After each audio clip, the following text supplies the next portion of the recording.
ஸ்டேஜே first. இரவு உங்களுக்கு கொஞ்சம் உதிக்கிறதுக்குள்ள தன்னலாட்டாயிருங்க. நண்பர்கள் அனைவருக்கும் வணக்கம். பிக் பாஸ் வீட்டை பொறுத்த வரைக்கும் தண்ணி பிரச்சனை தான் பெரிய பிரச்சனையா போயிட்டு இருக்கு. ஆக்சுவலா இப்ப நைட்டு நேரம் ஆயிடுச்சு, ஆனா போதுமான தண்ணி உங்ககிட்ட இல்ல. அதனால இதை வச்சு பிக் பாஸ் ஒரு டாஸ்கை தந்துட்டாரு.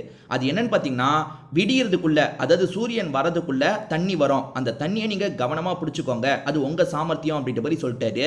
அதாவது இன்டைரக்டா நைட்டு முழுக்க நீங்க முழிச்சிட்டு இருந்தா தான் தண்ணியை பிடிச்சிக்க முடியும், கவனமா பிடிச்சுக்கோங்கன்ற மாதிரி சொல்லிட்டாரு. தண்ணீர் கண்ணீர் அப்படின்ற டாஸ்க் தானே இப்போ போயிட்டு இருக்கு. அந்த டாஸ்கோட அடுத்த ஸ்டெப்பா தான் இந்த விஷயத்தை பிக் பாஸ் சொல்லியிருக்காரு. நந்தினி தான் இதை வாசிக்கலாம் செஞ்சாங்க. அப்ப நைட்டு முழுக்க முழிச்சிருக்கணுமா அப்படின்ற மாதிரி எல்லாருமே யோசிக்கிறாங்க. எல்லாருமே முழிச்சிருக்காங்க இல்ல, ஆனா 2 பேர் கண்டிப்பா முழிச்சு தான் இருக்கணும். கமருதீன், அதுக்கப்புறம் சபரி. ஏன்னா அவங்க 2 பேர் தான் அந்த தள்ளிட்டு போய் வைக்கிற வேலையை செய்யணும். அதே மாதிரி மற்ற ஹவுஸ்மேட்டும் முழிச்சிருக்கணும்ன்ற மாதிரி தான் பிக் பாஸ் இன்டைரக்டா சொல்லியிருக்காரு போல. ஏன்னா நிறைய பேர் ரொம்ப லேட் நைட் ஆகியும் முழிச்சிருந்தாங்க. சபரியும் கமருதீனும் தண்ணியை போய் பிடிக்கிறாங்கல்ல, அது எல்லாத்தையும் பார்த்து இவங்க பேசிட்டுலாம் இருந்தாங்க.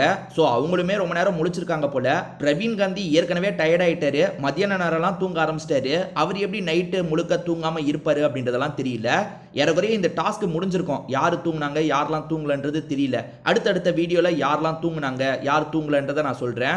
அதே மாதிரி ஒருவேளை ஹவுஸ்மேட்ஸ்லாம் படுக்கிறதுக்கு போயிருக்கலாம் போல. ஆனா இவங்க 2 பேர் மட்டும் கண்டிப்பா படுக்க முடியாது, தண்ணியை பிடிச்சி தான் ஆகணும். அடுத்தடுத்த வீடியோல அதை பத்தி நம்ம தெளிவா பார்ப்போம், டீட்டெயிலா பார்ப்போம்.